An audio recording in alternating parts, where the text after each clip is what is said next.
महाराष्ट्र के उप मुख्यमंत्री एकनाथ शिंदे ने वंदे मातरम गाने पर विवाद पर कड़ा रुख अपनाया। उन्होंने कहा कि वंदे मातरम से क्या एलर्जी है, ये तो हमारा राष्ट्रीय गीत है। हमारे देशभक्त स्वतंत्रता सेनानियों ने इसके लिए अपनी जानें कुर्बान की हैं, इसमें कुछ भी गलत नहीं है। शिंदे ने सभी से अपील की कि वंदे मातरम अवश्य कहें। उनका यह बयान राजनीतिक बहस को नई ऊंचाइयां दे सकता है। मातरम से क्या एलर्जी है? वंदे मातरम ये राष्ट्रगान है। ये वंदे मातरम कहते कहते हमारे देशभक्त स्वातंत्र वीर उन्होंने बलिदान दिया है, देश को आजादी दिलाई है। ये राष्ट्रगान है। वंदे मातरम, मातृभूमि को वंदन करना, इसमें क्या गलत है?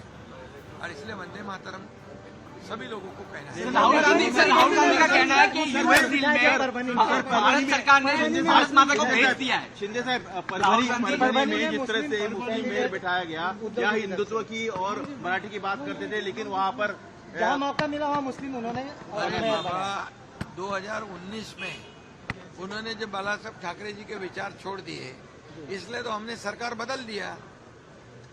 सरकार बदल के लोगों के, जनता के दिल का सरकार लाया है, और इसीलिए हम बाला साहब ठाकरे जी के विचार को आगे बढ़ा रहे हैं, डेवलपमेंट को आगे बढ़ा रहे हैं। इसलिए 3.5 सालों में जो राज्य सरकार ने, महायुति ने काम किया है, इसका नतीजा क्या है?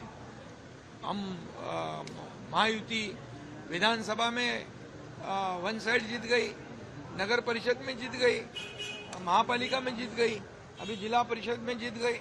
तो महायुति को, जो हम बाला साहब ठाकरे जी को विचार को आगे बढ़ा रहे हैं, अभी उन्होंने अपना असली चेहरा दिखाया है। शिंदे साहब, परभनी के आप जो है बांग्लादेश मुक्त मुंबई करने जा रहे बांग्लादेशी हैं। मुक्त मुंबई करना है। बांग्लादेशी जो है, जहाँ कुछ आधार कार्ड उन्होंने लिए हुए हैं, कुछ गवर्नमेंट डॉक्यूमेंट उन्होंने लिए, उसकी जांच होगी, और बिल्कुल वो सब जो कागजात है, जो आधार कार्ड जैसे, वो उसको वेरीफाई किया जाएगा, रद्द किया जाएगा, और बांग्लादेशी को बाहर निकाल देगा। राहुल गांधी कहते हैं, राहुल गांधी ने कहा है कि भारत सरकार ने विपक्ष जैसे जो लोग हैं वो अपने वोट बैंक के लिए कह रहे हैं कि उनको जो है आप मुस्लिम लोगों को तकलीफ दे रही है, ऐसा। अरे बाबा, बांग्लादेशी जो यहाँ के देश के मुसलमान हैं, भारत के मुसलमान हैं, भारत के हिंदू है, देशभक्त मुसलमान, राष्ट्रभक्त मुसलमान, उनको क्या तकलीफ है?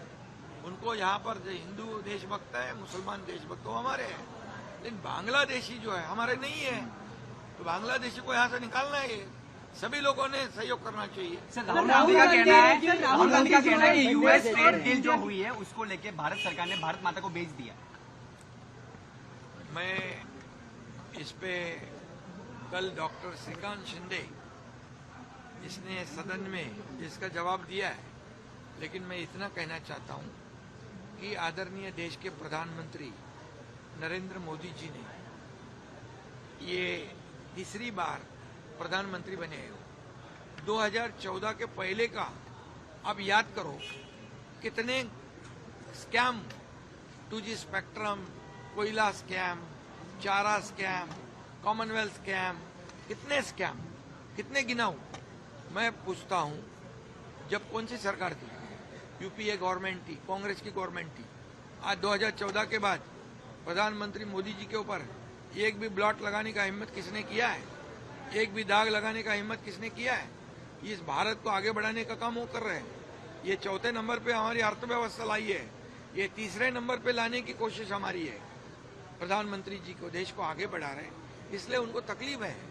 इनको देश आगे बढ़ रहा है, और ये सब लोग पाकिस्तान की बोली बोलते हैं, विदेश में जाके प्रधानमंत्री के ऊपर निंदा, टीका टिप्पणी करते हैं, हमारे देश के खिलाफ बोलते हैं।